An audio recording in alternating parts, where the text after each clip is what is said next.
I think it's official that level 2 super cheat powers has officially reached peak.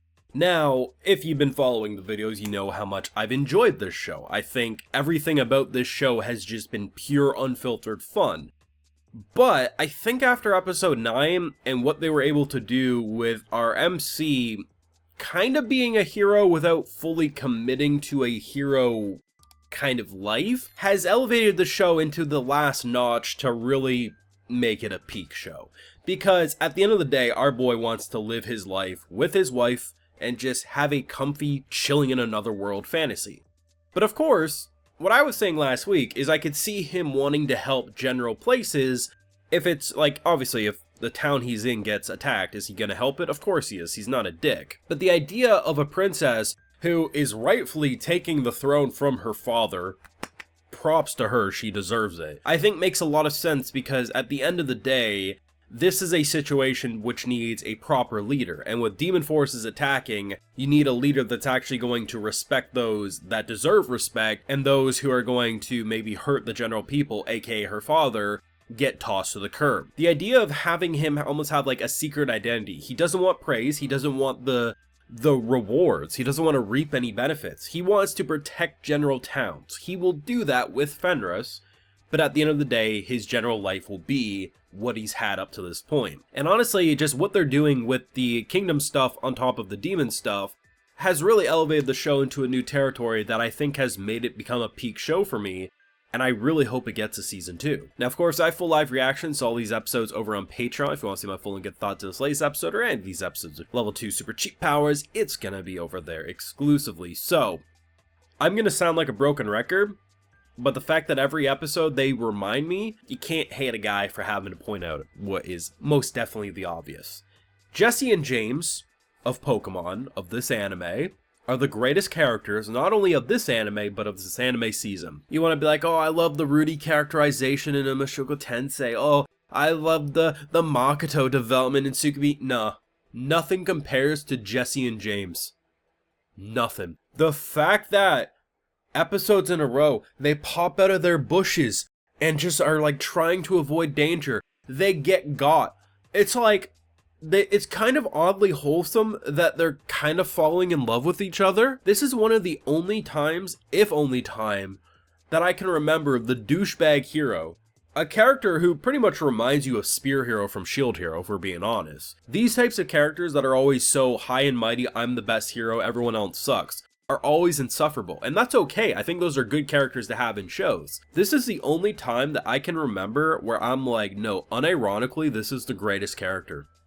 He's so goofy. His signature weapon is a shovel that can dig holes real fast. They are so idiotic and harmless that I just want to see them try to conquer the world. I want to see them try to make an unironic deal with the brother who's trying to overthrow our future husband-to-be for one of our characters. And I want them to make a deal that they're going to work together to conquer the world and how quickly it's all going to fall apart. Goal is not going to know what's hit him when Jesse and James of their world get a hold of him. It's like, I unironically love these two. And if they made a spin-off series of just them, I would make that my new favorite anime of all time. Unironically, that's how much I like them. They are just so fun. And somehow, I legitimately care about their seemingly blossoming romance. I never thought I'd see the day.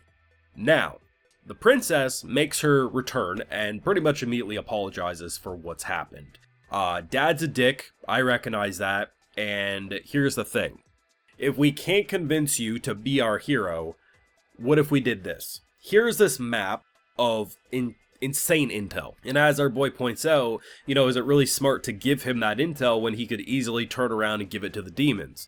And she makes sense, like, yes, this is why I'm putting so much trust, that this is a gamble, but at the end of the day, if they don't get help, I mean, that gamble is not going to really mean much, because either they get betrayed and they lose, or they get help and they'll win. Because if they don't get help, they probably aren't going to win anyway.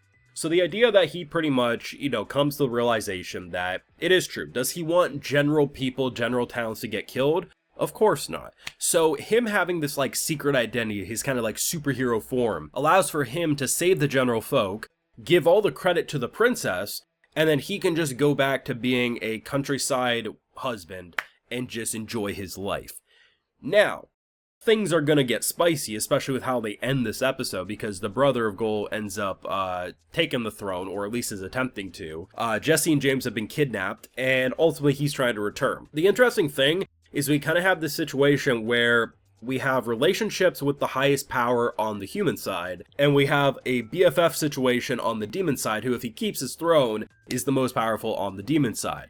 So he could very well be the bridge that keeps things peaceful, and the whole idea that essentially he's just trying to stop racism, man. He wants demons and humans to coexist, and as he says, if we end up having a kid, I want the kid to be able to grow up beside demons and humans and coexist peacefully. That kind of seems like the end goal of a show like this, is to create a world of harmony with demons and humans as he builds a true, genuine life. And rather than him being a hero because he has to go save the world, it's more about he wants to build a world that's peaceful for his family. And that feels like it's still in line with what he's wanting in this world, without completely abandoning his kind of slice of life adventure that he's had. Like, this show deserves a season 2. It's legitimately reached peak level for me. It's been one of the more visually consistent shows. I've loved the art style, the color palette, it's been fantastic.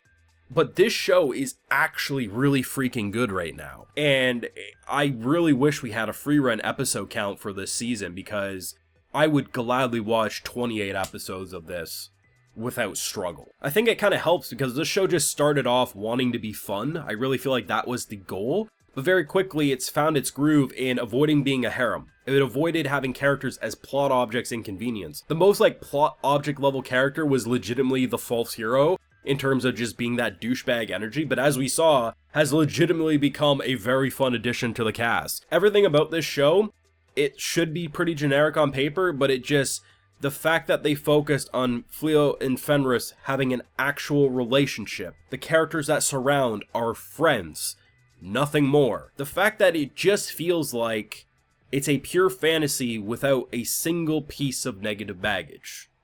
100%. And I mean it from the bottom of my heart. The Jesse and James, Team Rocket of this world, are the greatest characters of this season. They make me smile every time they're on screen, and I'm always sad when they leave the screen. At the end of the show's run, season 10 finishes, right? The books are all over, light novel 20's over. I want them to live on the farm with our boy. I want him to be the gardener. And just accept that Flio is actually the one true king. That is the ending I want, and the ending I think we all deserve. Let me know what you thought down below on this week's episode. Leave a like if you enjoyed, subscribe if you're new around here, of course ring that bell. And like I mentioned, we got those full live reactions over on Patreon, and hey, while you're over there, I'll also give you a video shout out. So today we got Galatron, Jared McLee, Aishotin, Rimuru Tempest, and Dow. So I appreciate the support, everyone. Please take care, and y'all have a good one.